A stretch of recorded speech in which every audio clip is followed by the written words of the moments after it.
The Black Ship. Side Story 3. Time, effort.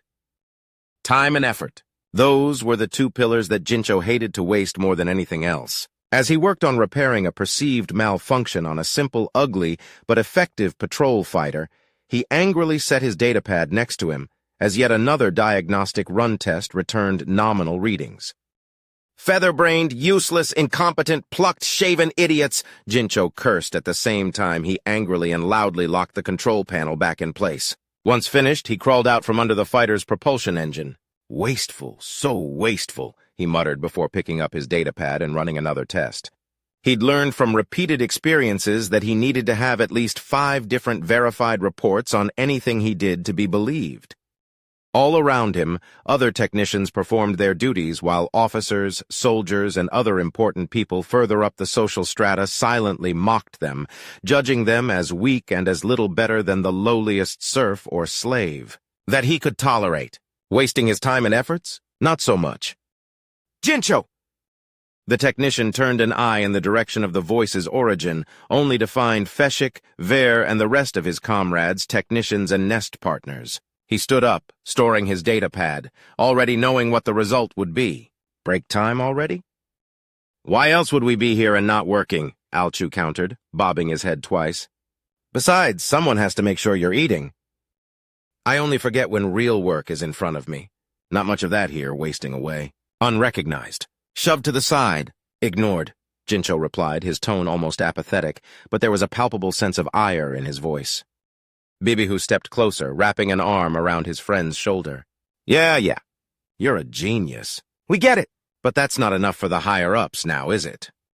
Jincho glared at his companion. All of my hate. Yours, Egg Scrambler. Come on, let's go eat something, Feshik interjected as her friends chortled. The next military convoy is arriving in 2 hours. They'll want every damn technician checking every corner of their ships once they dock. Too true. Damn hierarchy working us to the bones, Zimu complained. Hey, Feshik, is it true that the guard marshal tried to court you? Tried to, Feshik replied, tilting her head up in good humor. Colorless and without rhythm. While his friends laughed and conversed about mundane things, Jincho felt a wave of eagerness and delight stir up in his chest. He knew something that his friends didn't, and he wasn't about to let his chance for retribution slip past his fingers. When they arrived at their assigned mess hall, they were served with a gray gruel, a bunch of wriggling worms, small dried insects, cut-up fruit, a glass of water, and a small spoon. They ate in silence, taking their time to enjoy their mostly insipid meals, until Feshik broke the silence at Ila and Kotaru's insistent poking. Jincho, Marshal Pear told us what happened, she said, her tone low and tactful. Had inkling, Jincho replied before opening his beak to fling some gruel into it. When he swallowed and went for another spoonful, his friends exchanged worried and confused glances.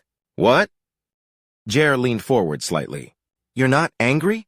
Normally, when your petitions and requests to perform tests on upgrades, well, you explode into a fountain of insults, slurs, curses, and improbable declarations about procreation, along with where they can stick their heads up into, Alchu pointed out before eating a piece of fruit. Bah! That's old Jincho. Old Jincho is dumb. Don't trust old Jincho, Jincho replied in a knowing, teasing tone. New Jincho is smarter. Knows protesting is pointless. Too many scars beneath fur and feathers already. Illa narrowed her eyes. So, you're not angry about your new request to implement your experimental upgrades being rejected again? Not angry. Furious. Livid. But smart. Won't say anything now. No point. No need to waste more time and effort on them, Jincho replied before taking a handful of worms down his gullet. Tired of trying. Tired of helping those who reject me. Tired of the hierarchy. Tired. So tired. Won't try anymore. Not here. Is the hierarchy about to collapse? Has Jincho given up at long last? Asked Bibihu in a joking tone bereft of playfulness. Yes, Jincho replied, freezing his companions where they sat. Drinking his water, he put the glass down gently. I give up on the hierarchy. Now eat. Work will be heavy, I'm sure. Feshik, along with her companions, always thought they would be relieved to see their friend renounce his silly ambitions. The hierarchy offered no chances to people like them and instead pushed them down. Now that they were seeing the ever-cheerful and optimistic Jincho break and give up, it gave them no satisfaction. Jincho didn't expect Feshik's information to be wrong. She was rarely wrong about schedules and workload projections. But the scale was larger than she initially imagined. The moment the convoy docked with Udalon Station, the overseers and guard elements all but shoved every technician available to inspect the new arrivals. That wasn't new. What was new was the heightened security presence, the access restrictions to certain areas of the station, and of course, the shining new Corvette-class ship. No one was even allowed near its docking bay. It was perfect. By human standards, if he remembered correctly, it would be classified as a frigate-class ship in dimensions alone. But hierarchy ships, while keeping an aggressive aesthetic for their exterior hull and design, were far more compact than human ships. Less space for comfort meant more space for weapons, ammunition, and storage space. This also gave the hierarchy the advantage of needing fewer crew members for each ship compared to how the Drazen and humans used theirs. And the Corvette, glorious voice of the ancient striding among lakes and ruins, was one of the new models. Fast, agile, beautiful, secretive, valuable. It was the perfect target he'd been waiting for over a month. 3 months since he learned what the station was guarding deep within its security vaults. 6 months since set the final preparations for his plan. Nearly a year since he came to the final conclusion that there would be no future for him in the hierarchy. His genius would never be recognized, his efforts would be swept aside, and he would never be allowed to do what he knew he was meant to do. Even with all his planning, all the precautions he took, and the thrill of pressing the button that would unleash chaos throughout Udalon Station, the planet Udalon it orbited, and the entirety of the system, success was not guaranteed. One mistake would mean his death, but he didn't fear death. What was death compared to the pain of seeing your dreams, aspirations, and purpose in life being squashed by uncaring fools who wouldn't hear your voice simply because you were inferior to them? But he'd been careful. Oh, so careful. Being pushed aside and stepped on by the stronger had its own benefits. No one really cared if he took a few minutes more to complete a task. He was just a useless technician after all. Who would pay attention to the simple technician crawling through ducts to recover a cleaning drone he purposefully set to malfunction in that precise spot? Why would anyone care about the lowly, useless, inept technician repairing a command console that needed no repair but could use a subtle reconfiguration linked to his command alone? Yes, being unrecognized had its advantages. But now a dilemma presented itself before him. He needed to extract the wonderful treasure first, without any hierarchy official noticing that he'd stolen it. Or he could choose the safer option and use the chaos he was about to unleash to escape, taking the too long-named Corvette in the process. Loose beaks can't sing, he chirped to himself, a tiny laugh that felt so nice against his biomechanical heart. After he finished replacing a capacitor on the service drone, he picked up his datapad and pretended to run a diagnosis on the drone. Doing a final time check, he stood up, ready to risk it all or die trying. Either way, he'd be free. A single command was all that was needed. After a final moment of hesitation, Jincho sent the start command. A moment later, chaos erupted all around him. And not only around him, but across the entire station. Alarms blared loudly as escape pods began to eject at random. Drones stopped working altogether, with some suddenly powering down, going offline, or repeatedly crashing into a wall. Every Ikanti froze in terror, not knowing what was happening. Alert! Alert! Intruders detected on Deck B9. Intruders detected on Hangar Bay 7. Intruders detected on the command deck. Protocol... The alarm system warned before being replaced by static, garbled words and the faint echo of laughter. Move! Move! A nearby marshal cried out, ushering guards to respond to the fake intruders. Comms aren't responding. The entire damn network is compromised. Enemies! Boarders! We're under assault! They'll die at my blade! For the hierarchy. Warriors with me!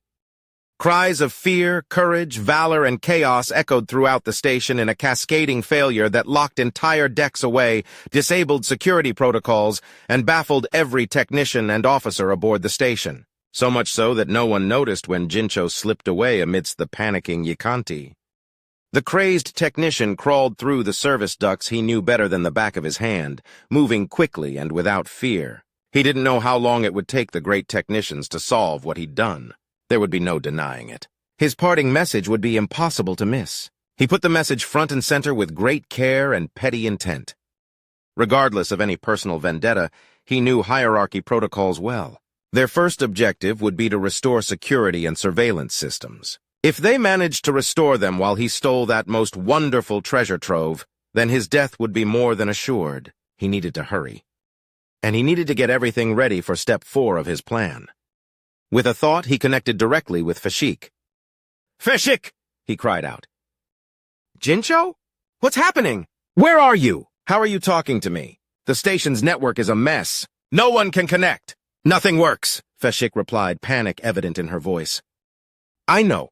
My doing? List? You what?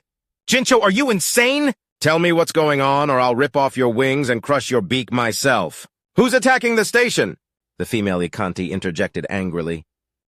"No one!" Jincho replied as he quickly cut through a panel only to drop into a lonely hallway. He broke into a run a second later. "Sensor ghosts! False signal! Pure chaos!" More to come. "Take the rest and move close to the long-named Corvette. I'll arrive soon. Need to do something first." "Jincho, what are you planning? Have you finally snapped and turned traitor?" Fashik countered, astonished. "Traitor?" Jincho laughed, reaching a sealed door.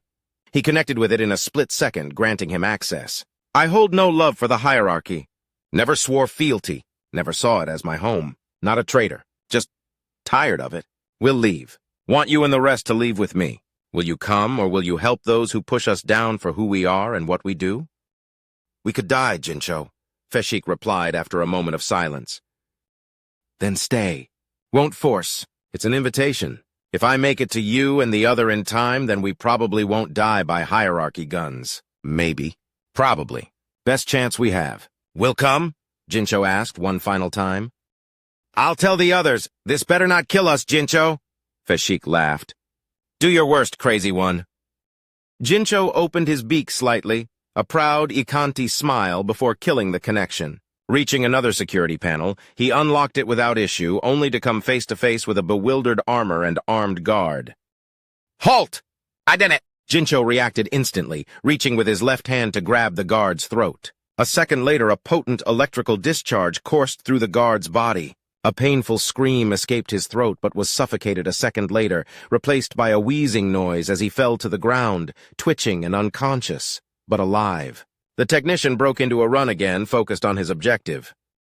Thankfully, he didn't come across any other guard or worse, a group of them or a warrior. By the time he reached his desired vault, 10 minutes had passed. He was panting slightly, but he'd done it. Quickly, he approached the sealed cube resting atop a small altar. Every automated security measure was disabled.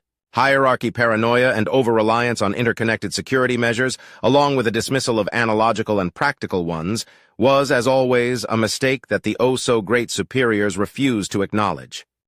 After all, the Yakanti hierarchy never committed mistakes. Standing before the cube, Jincho unleashed a series of small, wriggling cables emerging from his forearms. They latched onto the cube, and his 6 eyes began to twitch uncontrollably as his mind focused on running tens of thousands of de-encryption algorithmic calculations per second, each one straining his brain to its limit. Nearly a minute later, it all came to an end. Jincho dropped to the ground, gasping for air, and his brain throbbed, his mind rattled. But the feeling of success and undeniable victory beat on his chest vigorously. Standing up, he shook his head and made a run for it, stumbling once or twice, but never stopping. The doors to the vault closed behind him. No one would know he was there. No one would know what he'd taken as payment for years of thankless service under the talons of the supreme hierarchs and the hierarchy. "Time for step 3, he said to himself, ready to unleash everything he had. Udalon Station Command Bridge. "What do you mean the planet is in chaos too?" The commander all but squealed in frustration, demanding an explanation. We received a transmission shortly after our systems went haywire, Commander." It was broken, but within it came the report that the entire planet is suffering from the same cascading failures, albeit to a much lesser extent in highly populated areas. These failures are mainly centered around military, research, and government facilities. the first communication officer reported. "Have our forces dealt with the intruders?" the commander asked as uncontrollable chaos happened all around him. "We don't know. We don't have communications. The network has all but collapsed, and every internal security system is non-functional," a great technician replied, furiously typing on his console without success in countering the cascading errors in the system. There was a pattern to them, but it was a difficult one to fight against. He and his fellow great technicians were close to restoring at least security measures as protocol dictated, though. They just needed more time. Suddenly, every light on the station flickered. Everyone prepared for the shudder of an explosion or some impact, but nothing happened. Instead, the lights returned to normal. "Are the generators compromised?" the commander cried out, demanding an answer. "We don't know, Commander." "It is possible that—" "System reboot in progress," announced a great technician. "Security measures are offline, but the network has been partially restored." "Accessing GA!" the great technician screamed, jumping back as a very, very explicit image appeared on her console screen. "By the ancients!" the communications officer exclaimed, mimicking the action as a video began to play on his screen. "Now what?" the commander squawked angrily before the screens across his entire bridge, and truly his entire station, as well as every docked ship, displayed similar images and videos in all their unfiltered, uncensored, and bare glory. He stood up angrily, shooting at the screen before him. "What is this filth?"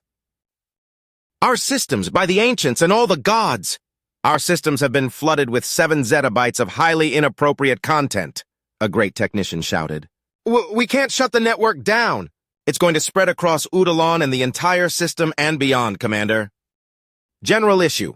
Emergency broadcast now. Tell every ship in the system to disconnect. I want the generators offline now. This is a cyber attack launched by hierarchy enemies," the commander ordered. "But, Commander, it'll take weeks to restore." "That is an order. By the supreme hierarchs, we have no other options," the commander countered angrily as a true catastrophe unfolded all around him. "Commander," a message from the YHC glorious voice of the ancients striding among lakes and ruins. "They are unaffected by the attack and request immediate undocking procedures to avoid contamination." "Granted. Tell them to leave the system immediately. Our superiors will have our heads if it falls," the commander cried out. "Disengaging locks. There. It's free and beginning undocking procedures. It's safe. Commander, Captain Kiold thanks you for your efforts and commends your actions. He has informed us that they'll go silent for security purposes." The commander nodded, knowing that, at the very least, his position was secured by keeping that ship intact and untouched. Over 10 hours, more good news came to him. No fatalities were reported and order was slowly being restored. Shutting the generators off proved to be unnecessary. As more and more control was restored, systems were purged and put back into full service. By the time they could completely restore the station's network, with the exception of a persistent short, mocking, and low-quality animation of a Yikanti pissing on the hierarchy's flag, and he could feel the exhaustion mounting on his shoulders, the doors to his bridge opened, revealing Captain Kiold, stoic but seething with an aura of pure fury. "Commander, where's my ship?" Glorious voice of the ancients striding among lakes and ruins. "So, Captain Jincho? Or should I say, Captain Kiold, where are we heading now?" asked Bibihu. "Where else?" "To the Principality. We have many resources to pay for our entrance, and this ship can pay for secrecy. Besides, humans won't let us keep it once we enter." "Better that way. No trails to track. Fuck the hierarchy. We're free!" "Free!" Jincho exclaimed. "We could always keep the ship and become pirates," offered Zimu. "We lack capable crew members. Just imagine how much work it'll take to keep this ship running in the long term." "I'm with Jincho. Better to get rid of it and start a new life in the Principality." "It can't be as bad as in the hierarchy, right?" Karatu asked. "If they don't shoot us on sight, then yes. We have nothing else to lose. Not that we had much to begin with," Feshik said from her seat. "Then we go?" "Dreams dead, but free.